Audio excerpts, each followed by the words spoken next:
چی لەوە جوانتر و ناسکتر دەبێت کە بە هەست و هەناسە و بازووی دەیان کیژی هەر چوار پارچەی کوردستان گوێ لە نەغمە و ئاوازی ڕەسەنی کوردی بگرین. گروپی کیژانی کوردستان یەکەمین کۆنسرتی خۆیان لە سلێمانی نمایش کرد.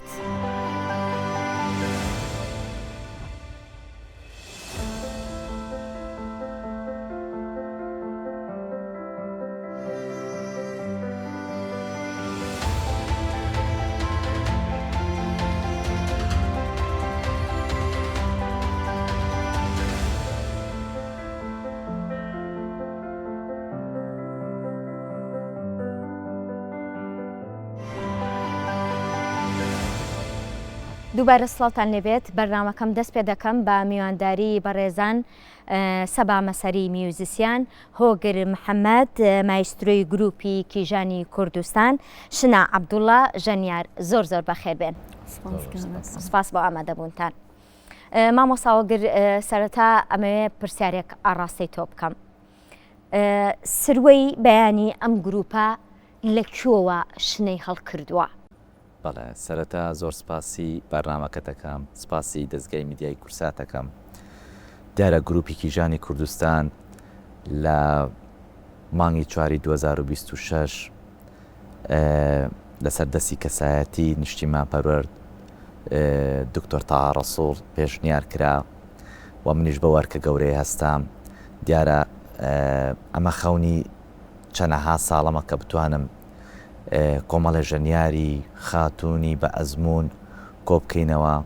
بیرۆکەکەوا دروست بووە، واسەری هەڵاوە لە باشوور لە پایتەختی ڕۆشنبیری شاری سلێمانی بەم شێوازە دروست بووە. گروپی کیژانی کوردستان سەرەتا کە بەڕێز دکتۆر تاها ڕەسوڵ دایمەزران دوا ڕێز خۆشەویستیمان هەیە بۆی دواتر جەنابی مامۆستا هۆگر هەستاوە بۆ ئەرکە گەورێ و لە ئەستۆی خۆی گرتووە. بەڕاستی نەڵێم جەنابی دانیشتووە کوڕێکی زۆر بەتوانە و بەهێزە، یعنی کە جێگەی متمانەیەکی گەورەیە کە توانی بەڕاستی ئەو ئەرکە گەورەیە بخاتە سەرشانی خۆی. من هەر لێرە زۆر زۆر سپاس یەکەم و دەستخۆشی لێ یەکەم کە بەڕاستی ئەوەی دوێنێ کە کرا ئەو کۆنسێرتە جوانی پێشکەش کرا. بەڕاستی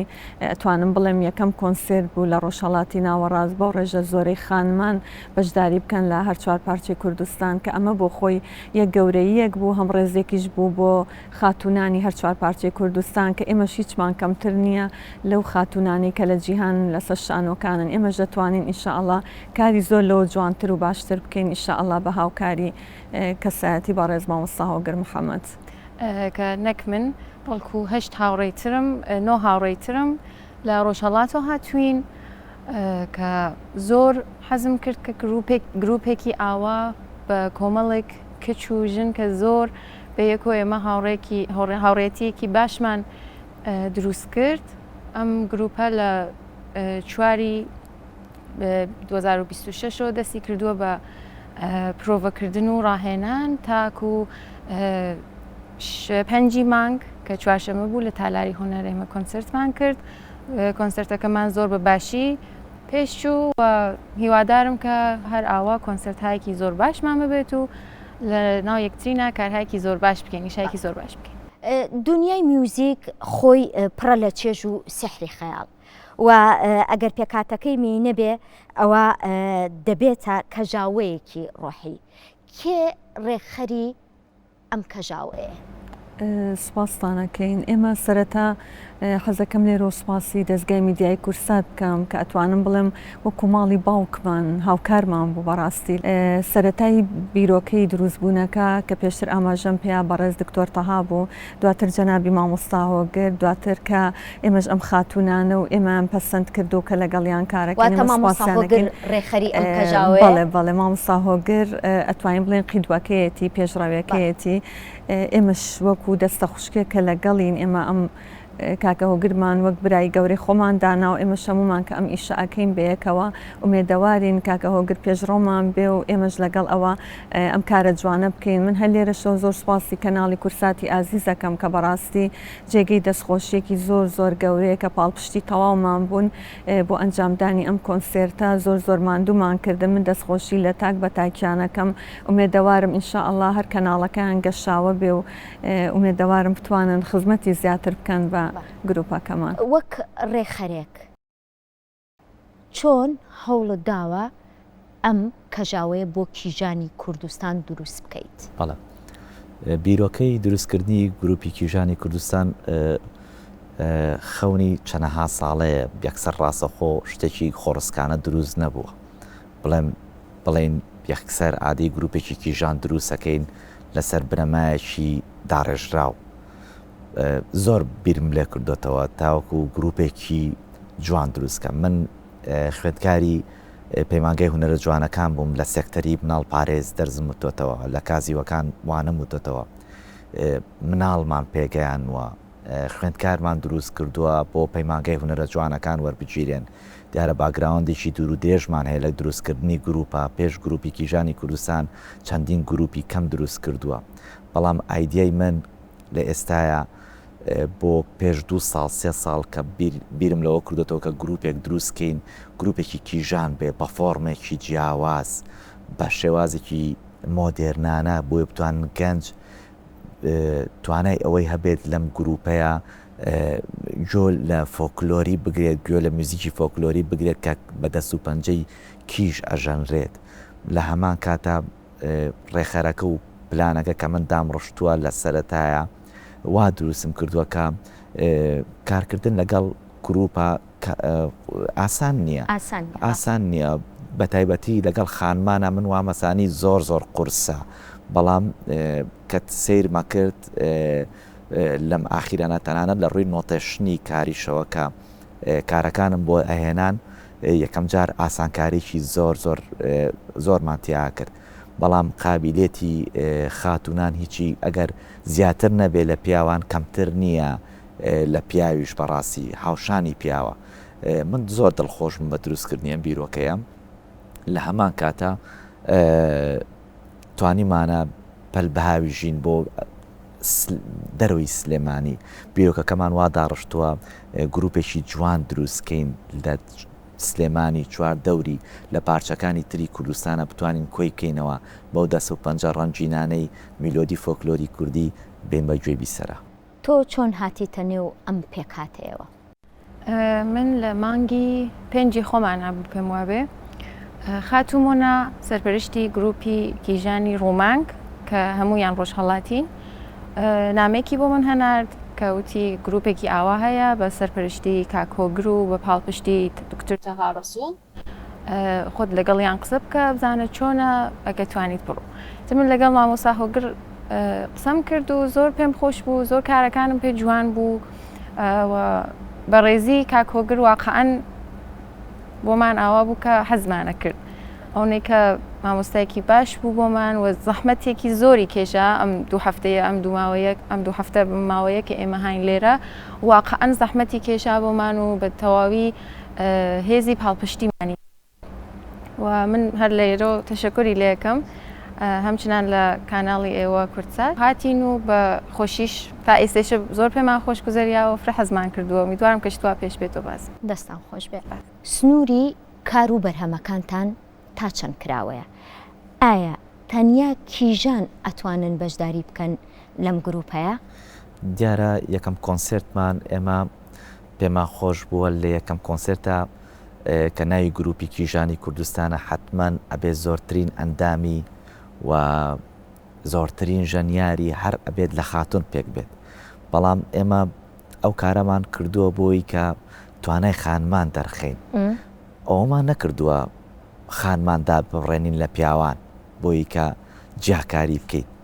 ئێمە بەپێی پێویست لە ناو بەرهەمەکانمانە لەم کۆنسرتەیە میوانداری هونەرمەندێکی پیاومان کردووە. ئێمە لە کاری لەواچ ئایندەیە میوانداری زۆر هونەرمەندی پیاو بگەین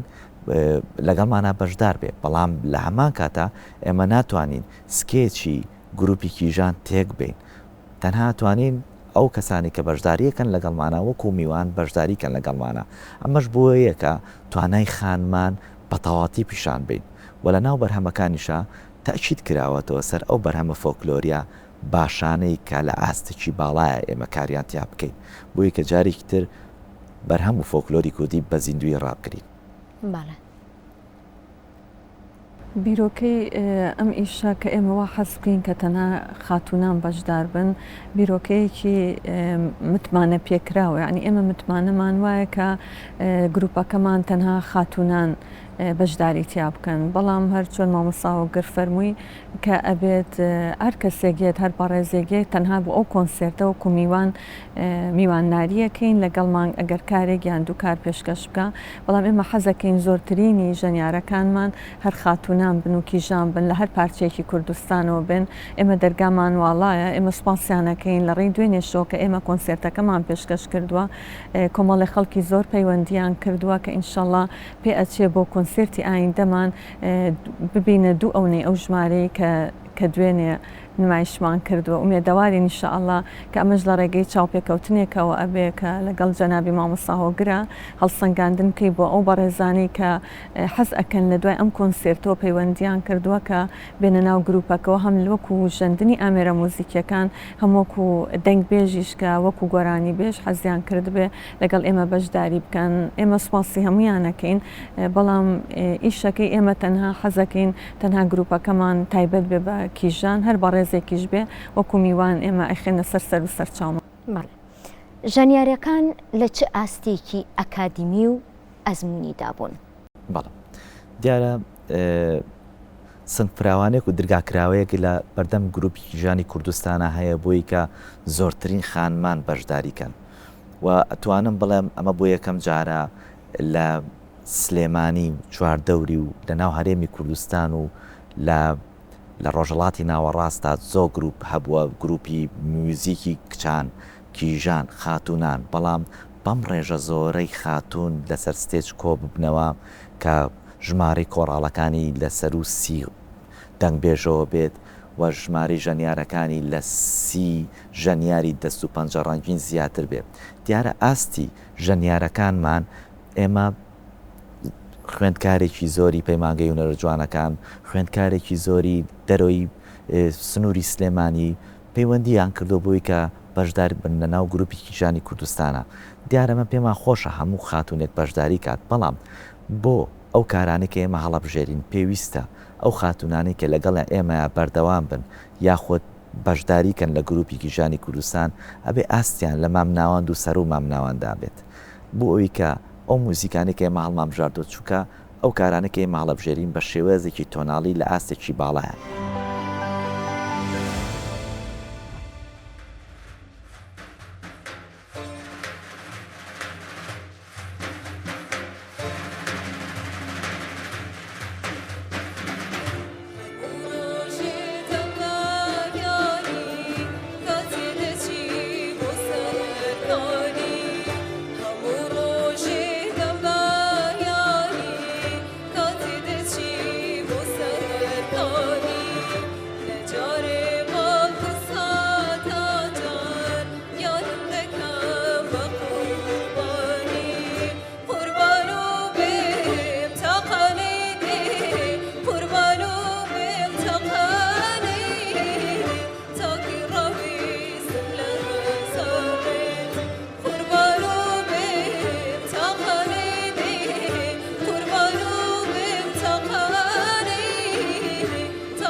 تۆکو ژەنیارێک ئەو پرسیارەی کە لە مامۆستا هۆگرم کرد، تۆکو ژەنیارێک چۆن کیژەکان ئەبینیت لە چه ئاستێکا بوون؟ ئایا ئاستەکە ئەکادیمی بوو، ئاستەکە سەرەتایی بوو، تۆ خۆت بە چه ئاستێک خۆت دادەنی؟ هەمومان لە ئاستێکی ئاکادمیکین، یا لە زانکۆین یا لە پەیمانگای هونەرە جوانەکانین، یانێ شتێک نییە کە لە سەرەتای کارمانەوە بێ، لە سەرەتای ئیشمانەوە بێ و هەمومان وەکو گروپی کیژانی کوردستان لە ئاستێکی باشداین، یعنی کارەکان زۆر پرۆفێشناڵە و جۆرێک نییە کە هەر کەسێک بتوانێت ئەو ئیشانە ئەو مادانە ئەجرا بکات، چونکو بە ئاستێکی پرۆفێشناڵ چۆسە بەرەوە، ئاوان نەبووە کە زۆر ئاسایی بێت و زۆر هەر جۆرێ بێت کە هەر کەسێک بتوانێت ئەجرایان بکات و هەمووی کیژەکان چه ئێمە چه ئەوان جیاوازیمان نییە، هەمومان لە ئاستێکی باش داین و لە ئاستێکی ئاکادمیک داین و هەتا زۆربەی لەوانە کە لە باشوورن لەگەڵ بە قسەیانە کردو بووین بە هاوڕێ کوتیان کە مامۆستاشنە و مامۆستا هۆگر لە پەیمانگە مامۆستایان بووە و بە قۆڵ ئێمە شاگردی ئەوان و ئەمە شتێکە کە نیشان ئەدا کە هەمومان لە ئاستێکی ئاکادمیکداین و سەرەتای ئیشمان نییە هەمومان فعالیت و چالاکی زۆرمان بووە لەم ڕێگەدا. شنەخان تۆ لەو بارەیەوە دەڵێ چی؟ سەوسان خانگیان ئێمە عزی جەنابتم کرد هەر ئەندامێکێتە گروپەکەی ئێمەوە چۆن مامۆستا هۆگر فەرمووی ئەبێ مستەوایەکی ناوەندی هەبێ چکە ئەگەر زۆر لە سەرەتایە بێت ئێستا ئەنداممان هەیە زۆر لە سەرەتایە ئێمە پێمان و تۆ خۆشمان هاوکاریش دەبین هەتاوە کونێوای لێ بێتە سەرسکە بگاتە مستەوایەکی ناوەند تا بتوانێت لەگەڵ ئێمە لە گروپەکە بەشدار بێ لەبەرێ ئەو نۆتانی کە ئێمە ژەندومانە لەم کۆنسێرتەیە هەمویان لە ئاستێکی زۆر بەرزابوون یعنی نۆتەکان دەتوانم بڵێم کە بەڕێز لێرە ڕۆز خۆشەویستیمان هەیە بۆی کاکتوانە خورشید دابشکردنی کاری مۆزیکی بۆ کردوین کە بە شێوازێکی زۆر زانستی و ئەتوانم بڵێم تۆپ یعنی لە مستەوای تۆپ مۆزیکە دابشکردنەکان کراوە بەڕاستی هەروەکو کە گوێتان لێبوو جەنابتان ئاستی مۆزیکەکە زۆر بەرزە ینی ئەبێ ژەنیارێک بێ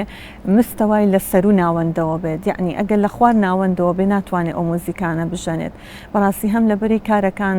قورسە بن هارمۆنیەکی زۆری تیا بەکار هاتووە هەم لە شێوازی ژەندنی ئامێرەکانیش هەر تاک ئامێرێک کە ئامێری سۆڵۆمان زۆر هەبووە کە هەر تاک ئامێرێک ئامێرێکی تایبەت سۆڵی تایبەتی خۆی هەبووە لەبەری ئەو ژەنیاریکەیەت ئەبێ مستەوای لە سەر و ناوەندەوە بێت تا بتوانێت ئەو مۆزیکانە عزفکە کە ئێمە لەسەر ستاند بۆی داانین بەڕاستی ینی ضرورە ینی توانای ژەندنی ئامێرەکەی باش بێت لەم کۆنسێرتەدا نۆ بەرهەمی ڕەسەنی کوردیتان پێشکەش کرد ئەم هەڵبژاردەیە لەسەر چ بنەمایەک بوو؟ سەوسن خان هەڵبژاردننی وابزانام قورسترین بەشی کۆنسێرتەکە قورسترین بەشی خۆ ئامادەکردن بەرهەمە ئەبێ خۆت یەکلایی کەیتەوە کۆمەڵێک ژەنیارمان هەیە لە ئاستێکی باڵای کلاسیکە بەڵام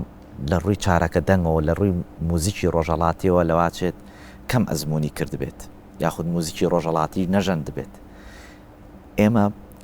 من وەکو خۆم کە کارەکانمان دابش کرد بە ڕاوێژی هەموو ئەو خاتونانە و شنەخان کارجێڕی گروپ و ئەو ژەنیارە بە ڕێزانی کە هەمومان کۆبووینەتەوە هەوڵمان ناوە زۆرترین بەرهەمەکان لە میوزیکی ڕۆژئاوایی نزیک بێ بۆی کە لە یەکەم کۆنسێرتە فیدباکێکی جوان و کۆنسێرتێکی جوان پێشکەشکەین تاوەکو ئەو ژەنیارانی کە موزیکی ڕۆژەڵاتیان نەژەندووە وردەوردە بیخینە ئەوەی کە ئێمە لە ڕۆژەڵاتی ناوەڕاستین بۆی بەرکەوتنمانە بێ لەگەڵ موزیکی ڕۆژەڵاتیە بەپێی توانە سێ بەرهەمی ڕۆژەڵاتیمان کردوتە ناو بەرهەمەکەوە کە موزیکی ڕۆژەڵاتی چۆنە موزیکی ڕۆژەڵاتی چارەکە دەنگی تایە ئەو موزیکانی کە هەڵمان بژاردووە چارەکە دەنگی تیا بێ سێ بەرهەم بووە هەموو گۆرانەکان ڕۆژهەڵاتین بەڵام زۆرترین بەرهەمەکان بڵین ئەتوانین ماینەر هەیە مێجەر هەیە لە میوزیکی ڕۆژئاواییە زۆربەی ئەو بەرهەمانمان هەڵبژاردووە کە ماینەرن کە چارەکە دەنگیان تیانە بۆی کە لە ستایلی ژەندنی ژەنیارەکان نەگۆڕێت بەپێی توانەش هەوڵمان ناوە خۆمان لە کێشە ئاڵۆزەکان بە دوورکەین لە یەکەم کۆنسێرتە چونکە لە موزیکی ڕۆژەڵاتە کێشە ئاڵۆزەکانیشمان تووشە بێت بەکو ڕیتمی حەوەشتە دەشانزەیە کۆمەڵی ڕیتمی ئاڵ پێنجەشتە یعنی هەوڵمان ناوە بۆی کە لەگەڵ موزیکی ڕۆژەڵاتی و ڕیتمە جیاوازەکانە خۆمان بگونجێنین تاوەکو نۆ بەرهەمی جیاواز نۆ بەرهەمی پڕ بەچێش کە موزیکەکانی لە ئاستێکی باڵایان و بتوانرێت بۆ کۆنسێرت بەکاربهێنرێ و جۆگر بتوانرێت هەستی و کە کاتێک گوێ لە موزیکە گریاخ و گوێ لە یەک بۆ دانیشە بە دیار کۆنسێرتەکە چێژی لێ ببینێ هەموو زاراوەکانتان هەڵبژارد بوو بۆ ئەوەی ببێت بە دەستپێکی یەکەم کۆنسێرتان؟ بەڵێ دیارە ئێمە هەوڵمان یا لە یەکەم کۆنسێرتە و گروپی کیژانی کوردستان هەوڵما هەموو زاراوەکان کۆ بکەینەوە چ زاراوەی کرمانجیە چ سۆرانیە چ لوڕە چی خانەقینیە بتوانین هەورامیە ئەگەر نەمانتوانی بێ بە زاراوەیەکیان مەسەلەن بۆ زاراوی هەورامی نەمانتوانیوە مەسەر لەم کۆنسرتەیە پێشکەشیکەین هەوڵمان ناوە باسی سروشت و سروشتی ناوچەی هەوراماکەی باسی هەورامانی تیاابێ یان ئەگە زاراوەیەکمان باز نەکردبێ باسی ناوچەکەیمان تیا کردەوە بۆی کە بتوانین لە یەکەم کۆنسرتدا هیچ ناوچەیەک لە یاد نەکەین. کیژان یان بەشداربووان تا چەند توانیویانە لە هەڵبژاردننی بەرهەمەکانە بەشدار بن. سەرەتا یعنی کە بیرۆکەی کارەکان هەبوو جەنابی مامۆستا هۆگر دانیشتینانی قسەمان لەسەر ئەوە کرد کە چ بەرهەمێک شایستێ بۆ یەکەم کۆنسرت کە ئێمە پێشکەشی بکەین بە حکمی ئەو خاتونانەی کە لە پارچەکانی کوردستانەوە پەیوەندیان پێوە کردبووین هەر یەکەیان بڵین کە لە ناوچەیەکەوە هاتبوون ئێمە بیرمان لەوە کردەوە کە بەپی ئەو ناوچانەی کە هاتوون ئێمە بۆ ئەم کۆنسرتەی یەکەم ئێمە زاراوەکان هەڵبژێرین و بەرهەمەکان دیاری بکەین هەم لە ڕێگەی خانەقینەوە هاتبوون جەنابیان لە کەلارەوە هاتبوون لە چەمچەماڵەوە هاتبوون یعنی ئەمانە منطقەی گەرمیان زۆر لە ئەندامەکانمان لەوێ و جەنابیان ئەرکیان کێشا بۆ هاتبوون هەم لە ڕۆژهەڵاتەوە هەم لە ڕۆژ ئاواوە یعنی ئێمە حەزمان کرد سەرەتای ئەم بەرهەمەمانی ئەم کۆنسرتەمان تێکەڵەیەک بێ لە هەموو ئەو شوێنی ئەو خاتونە ئازیزانەی کە لە چوار پارچەی کوردستان و ئەرکیان کێشا بوو لە یەکەم کۆنسرت لەگەڵمان بوون ئینشاءڵڵا بۆ کۆنسرتی ئایندەش چاوەڕی ئەوە ئەکەین زانین لە پارچەکانی کوردستانەوە لەکوێی ترەوە ئێمان ئەگەر پێشتر نەناسی بێ لەڕێ ئەم کۆنسرتەوە ئێمە بناسن و ئینشاءڵڵا ئەو کاتە جەنابی مامۆستا هۆگر لەسەر زاراوەی ئەو خاتونانی کە لە هەر پارچێکی تری کوردستانەوە بێ هەوڵەیە و من لە متمانەشی بەگومان نیم ئینشاءڵڵا جێی متمانەیەکی گەورەی و هەم توانایەکی هونەری بەهێزی هەیە لەبەرەی کەسێکی خۆڕاگرە مرۆڤەکان ئەگە خۆڕاگر بن ئەگەن بۆ ئامانجی خۆیان کە ئەیانەوێت بەڕاستی من لێرەوە دەستخۆشی لە یەکەمەوە دووبارە کە بەڕاستی ئەمە متمانەی و گەورەی خۆی پیشان ئەیە کە ئەتوانی ئینشاءڵڵا لە کۆنسرتی ئایندەیە بەپێی ئەو خاتونە جوانانی کێن لە پارچەکانی کوردستانەوە بتوانین بەرهەمی جوانتر و باشتریش ئامادە بکەین ئینشاءڵڵا. ئێوە وەک خانمان تا چەند توانیتان لە هەڵبژاردننی کارەکانە دەنگتان هەبێت؟ ئێمە تۆزێ دێرتر هاتین لەناو گروپێکی ژان و بۆ ئەم کۆنسرتە مەبەستمە تایمەکە ئێمە هاتین کارەکان هەڵبژاردریا بوو کە هەر کارەکانیش من بە یەکی خۆم سرێک لە کارەکانی کامکارەکانی تیا بوو کە من زۆر حەزم لێیە وەکو خۆشە هەورامان وەکو کانیسپی وەکو کەژاوە هەمویان کارهایەکی جوان بوون کە ئێمە هاتین ئەسڵ قسەیەک نەما بوو لەسەر هەڵبژاردننی کارەکە بکەین چون کارەکان هەمویان لە ئاستی خۆیانە لە هەمی خۆیانە جوان بوون و زۆر بە باشی پێشکەش کرا هیوادارم کە هەموو خەڵکیش بە دڵیان بوو بێت و فیدباکێکی باشی بوو بێ. سەرەتای پەیامی گروپەکەتان ڕوون و ئاشکرایە بەڵام خەون و ئامانجتان چییە؟ خەون و ئامانجمان زۆر زۆرە لە گروپی ژانی کوردستان سەرەتاکەمان ئەتوانی هەمووی باسکەی باش خەون و ئامانجمان زۆر زۆرە لە گروپی ژانی کوردستان خەونی یەکەممان کە کۆکردنەوەی ئەم خاتونە پەنجەڕەنجینانەیەکە لە باشوور و لە باکوور ڕۆژهەڵات ڕۆژ ئاوا چۆن کۆکراونەتەوە ئێستا ئامانجمانەوەیە چۆن لەم گروپەیە هەموو پارچەکانی تری کوردستان کۆکراونەتەوە ئەمە پەیامێکە بۆی کە کوردستان هەر چوار پارچەی بەیەک دەنگ بەیەک ئاڕاستە یەک بگرن تاوان دروستبوونی فەرهەنگ زۆر زۆر مهمە تێکەڵکردنی پارچەکانی کوردستان زۆر زۆر مهمە بۆی کە ئێمە بتوانین ناوچێک لەگەڵ ناوچێکی کە بیر و ئاڵوگۆڕ بیر و جیاوازی موزیک ئاڵوگۆڕ بکەین بۆی بتوانین یەک فەرهەنگمان هەبێ یەک دەستنووسمان هەبێ یەک شێواز کۆکردنەوەی موزیکمان هەبێ کولتور تێکەڵکەین بە یەکتری یەکتر قوبوڵکردن ئەمە ئامانجی ئێمە لەم گروپەیە ئەوەیە ئامانجی دووەممان دروستکردنی گروپی ژانی کوردستان لە پارچەی باشووری کوردستان و لە شاری پایتەختی ڕۆشنبیری کوردستان ئەمە یەکێکە لە خاڵە پۆزەتیفەکانی گروپی ژانی کوردستان ئێمە لە چۆ دروستمان کردو ئێمە لە شاری مەڵبەندی ڕۆشنبیری دروستمان کرد گروپی ژانی کوردستان چێ یەکەم دەستگا بوو کە پاڵپشتی کردین دەستگای میدیای کورساتە ماڵە گەورەکەی هونەرمەندانی هەر چوار پارچە ئەمە خۆی لە خۆیان و دەستپێکێکی پۆزتیفی خاڵێکی گرنگە بۆ سلێمانی و بۆ پارتزانێکیشە بۆ ئاگاداکردنەوەی هەموو پارچەکانی تری کوردستان. هیوادارم من پەیامێکمەیە ئەوەی کە دەستڕەنجینە، ئەوەی کە بەتوانایە دەرگامان ئاوەڵایە بۆ هەموو ژەنیارەکان، بۆ هەموو ژەنیارەکان کە لە ئاستێکی مامناوەند و باڵایەن و لێرەوە هونەرمەندە باشەکان ئەوەی لە ئاستێکی باڵایەن دەرگامان ئاوەڵایە بۆی کە گروپی کیژان بتوان کارێکی خانمانە بکەن، بتوانن لە پارچەکانی تری کوردستان موزیک بژەنن، کۆنسرت بکەن و لە دەروی کوردستانیش ئەمە هەنگێکمانە بێ بتوانین کۆنسرتەکەمان بەرینە دەروی کوردستان و پێشکەشی بکەین. ئامانج و خەون وەک خانمێک چییە لە لای تۆ؟ خەونی من کە سەرەتا جەنابی مامۆستا هۆگر پەیوەندی پێوە کردم بۆ کارێکی وە ئەتوان بڵم خەونێکی لە مێژینەی منیش بوو بەڕاستی گەورەییان نواند کە پەیوەندیان بە منەوە کرد و لە منیان ڕابێنی وەک خاتونێک من سواسیانەکەم. بەڕاستی خەونێکی لە مێژینم بووە کە بتوانین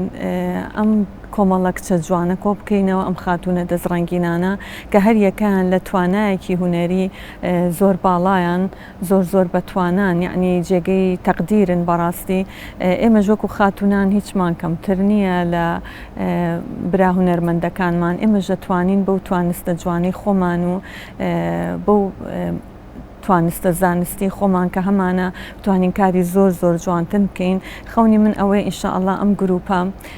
هەتا هەموو جیهان ببینێ، هەموو شانۆکانی جیهان ببینێ، بتوانین بە ڕێژەیەکی زۆرتر ئینشاءالله لە کۆنسرتی ئایندەیە ببین بە دوو ئەوەندە ژەنیار و ئینشاءالله لەسەر ستێجی هەموو جیهان بتوانین کارەکانمان پێشکەش بکەین کە بەڕاستی من هەردوو بارەش لێرۆ دەستخۆشی لە کەناڵی کورساتی ئازیزەکەم کە بەڕاستی ئەتوانم بڵێم دەرگایان واڵایە هەموو کات بۆ ئێمە ڕێز و خۆشەویستیم هەیە بۆ تاک بە تاکیان سوپاسیانەکەم. خەون و ئامانج وەک کیژێکی ڕۆژهەڵات چی دەبێت بۆ گروپی کیژانی کوردستان؟ دوێ شەو کە کۆنسرتەکەمان کرد و دوای کۆنسرتەکە کە تەواو بوو هەستێکی زۆر خۆشم بۆ یەکان تایسە نەمدی بوو کە کۆمەڵی کچ بەو تادادۆ توانن کارێکی ئاوا تەمیس و مۆرەتەب و ژوست پێشکەشکن و حقیقەتەن زۆرم پێخۆش بوو کە گروپێکی ئاوا بووە کە توانیومانە کارێکی جوان پێشکەشکەین بە پرۆفشناڵەیەکی زۆرۆ و هیوادارم کە بتوانین نەتەنیا لەسەر شارەکانی لەسەر ستێجی شارەکانی هەمووی کوردستان بەڵکو لەسەر ستێجی تەواوی جیهاندا ئێمە ئیجرا بکەین و بە سوورەتێک ئینتەرنەشناڵ بێت نەتەنیا لە کوردستانە کە چونکە گروپەکەمان پەتانسیل ئەوەیە هەیە کە واقعاً بدرەوشێ چونکە تەواوی کارەکان بە جوانی و بە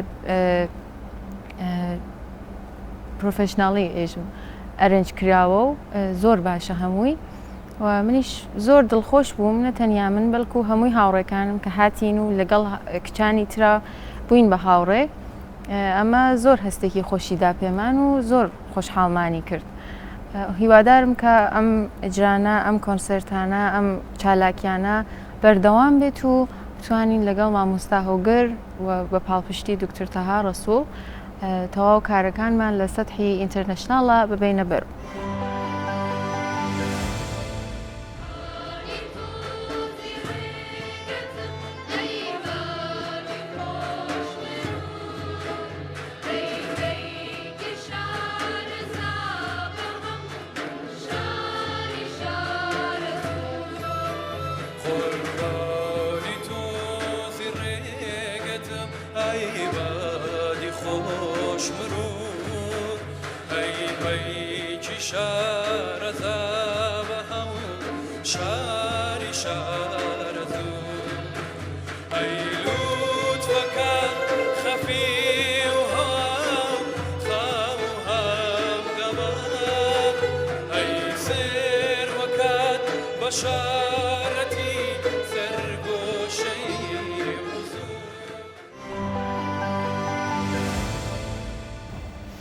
چ شتێک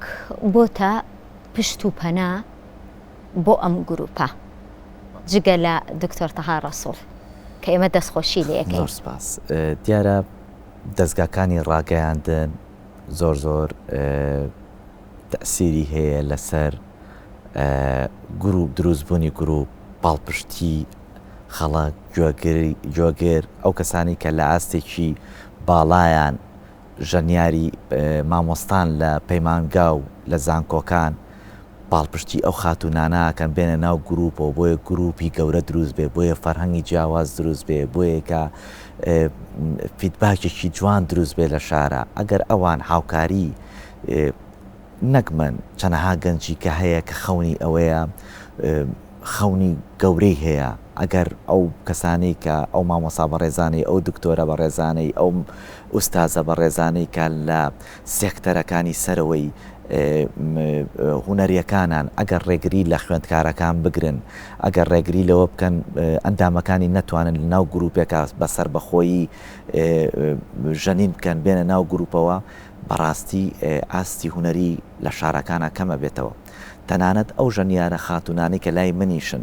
یان لە گروپێکان یان لە گروپێکیکان ئەبێت ئەو بەڕێوبەری گروپە دەستکراوەیان کات ئەبێ کاتەکانیان بۆ ڕێک بخات بۆی کە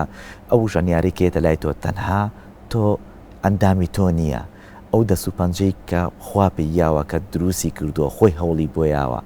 بابی بەخشێ بە ئەو فەنی کە هەیە لە مێشک و لە ئایدیا و لە پەنجەیە بوو بیبەخشێ خەڵک گوێی لێ بگرێ توانای کچانمان زۆر گەورەیە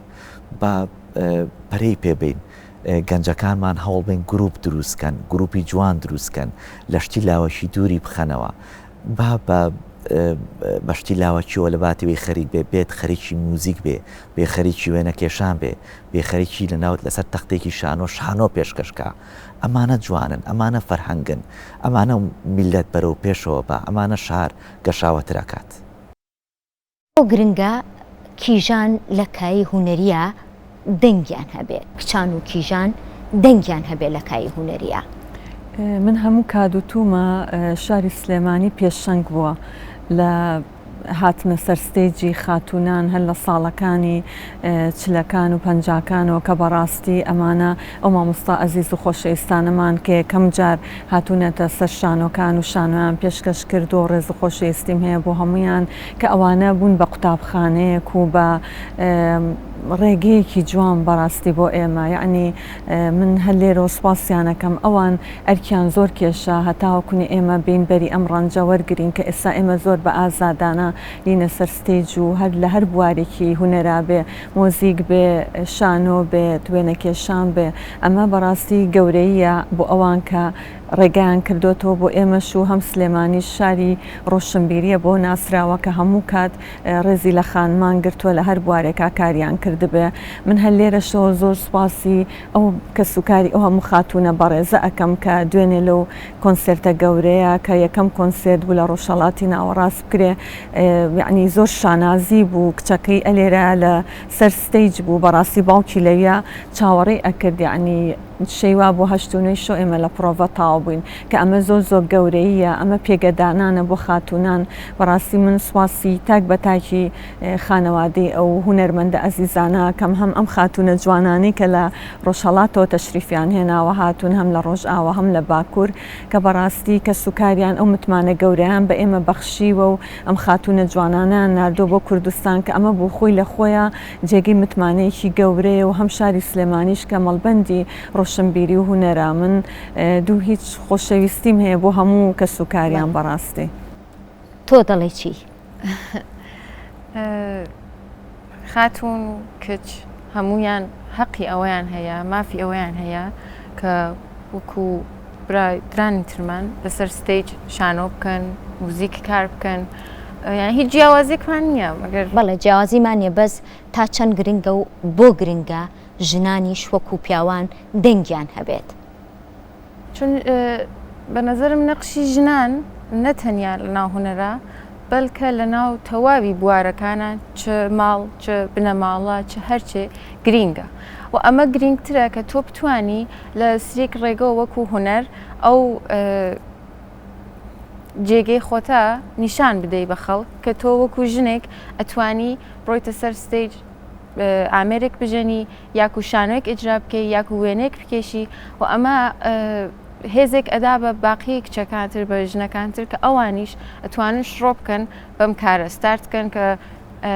سازێک لێبن ئامێرێک بژەنن وێنەیەک بکێشن و ئەوانیش چالاکیەکیان هەبێت. پۆزەشنی ئەرکی گروپەکە چۆن دابش کردووە؟ پۆزشنی گروپەکە لەسەر بنەمایەک داماڕشتووە بۆیە کە ئەرکەکان تەنها لەسەر من نەبێت پەیوەندێکی بەهێز دروست بێت کە هەرێکە و هەست بە مەسوولێت و تایبەتمەندی گروپی کیژانی کوردستان بکە. دیارە منۆکو بەڕێوبەرێک کە تاکە پیاوم کە لەناو گروپەکەیە ئەتوان وەکو ڕاپەڕاندنی کارەکان وەکو ئەدای گروپەکە وەکو مایسترۆ وەکو ڕابەرایەتی گروپ و وەکو دابشکردنی کارەکان و وەکو ڕاپەڕاندنی کارەکان کە پیاوێک پێی هەڵەسێ بتوانم ئەوە جێبەجێکەم. شنەخانمانداناوەکو بەڕێوبەری کارگێڕی کە پەیوەندیشی بەهێزی هەیە لە نێوان خاتوونەکانە بتوانین ئەو خاتونانی کە ناتوان کۆمەڵێک کار کە بە مایسترۆ بڵێن یاخۆ پەیوەندێکی خانمانە هەیە کە ناتوانن دەری ببڕن ئەو پۆزیشنەمانداناوە بۆ شتەکانوەکو بەڕێوەری کارگێڕی گروپ هەڵەسێ بە کارەکانی خاتونەکان لە هەمان کاتە ئێمە بەشی ڕاگەاندنمان هەیە خاتونێکشمانداناوەکو بەشی ڕاگەاند و پەیوەندەکان لە هەمان کاتە ئەندامیی کەمان هەیە وەکو بەشی میدیایی وەکو بەشی ڕێکلامی وەکو بەشی سپۆنسەرکردنی وەکو بەشی وێنەگرتنی ئەمانەمان دابش کردووە لە پێناوی گەورەکردنی گروپی کیژانی کوردستان وە لە ئایندەشا ئیشەڵڵا پلانەکەمان فراوانتر ئەبێت بۆی کە زیاتر گروپی کیژان بناسیێنین. چۆن هەم ئاهەنگیتان کردووە لەگەڵ کیژانی دەرەوەی باشوور؟ بەڵێ ئێمە خۆمان ئەو ژەنیارە بە ڕێزانەی کە لەناو گروپی کیژانی کوردستانان یەک دوو ژەنیاریان لە ڕۆژهەڵات مەسەڵەن بەرپرسی گروپێکی کەن ئێمە پەیوەندیمان وا بەهێز کردووە بزانین کام ژەنیارانەی کە لە ئاستێکی مامناوەند و باڵایەن ئەو کارانەی کە هەڵمان بژاردەوە ئەو ژەنیارانی کە پێویستمان پێیەتی ئاگادارمان کردوونەتەوە سێری سۆشیال میدیایی ئەو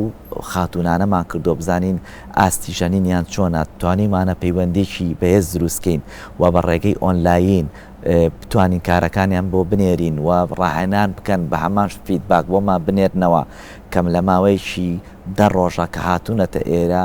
وا کارەکانیان ژەندیوە وەکوە 4-5 مانگە ڕاهێنانیان کردبێت. واتە بە ئۆنلاین ئێوە کارەکانتان لەگەڵ کیژانی دەرەوەی باشوورە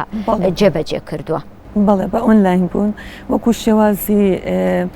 چاوپێکەوتنێکی بچوو کە جەنابی مامۆستا هۆگر پێی هەستا بەڕاستی نۆتەکانمان بۆ ئەناردن و ترمۆعیدمان بۆ دانان لە ئەو نەڕۆژە ئێمە جوابەکەمان ئەوێتەوە وەکو ژەندن بەڵام بە ئۆنلاین یعنی ژەندنەکەی ئەکرد بە ئۆنلاین تاکو بزانین مستەوای ئەو ژەنیارە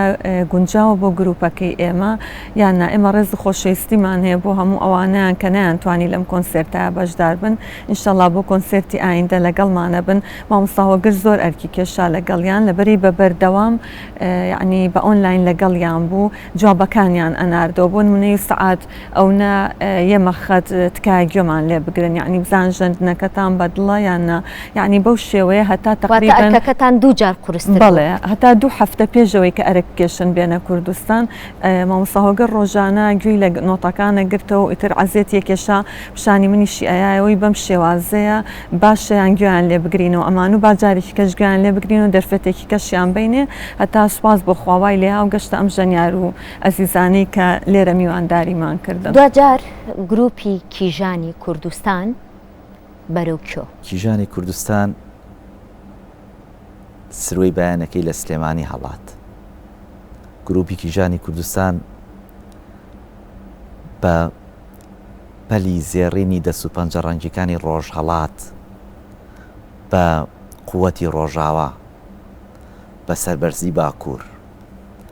بەسەر هەڵدان لە باشوور پەلایژێ بۆ هەموو کوردستان پیان ئەڵێن دەست و پەنجەی خانمانی کوردستان لە ئاستێکی باڵایە پەلایژێ بۆ ڕۆژاواش بۆ دەرەوەی کوردستانیش. ئێمەش دەستخۆشیتان لێەکەین هیوای سەرکەوتنتان بۆ خوازانم بەرنامەم هەفتەیەم کۆتایی هات خواتان لەگەڵ.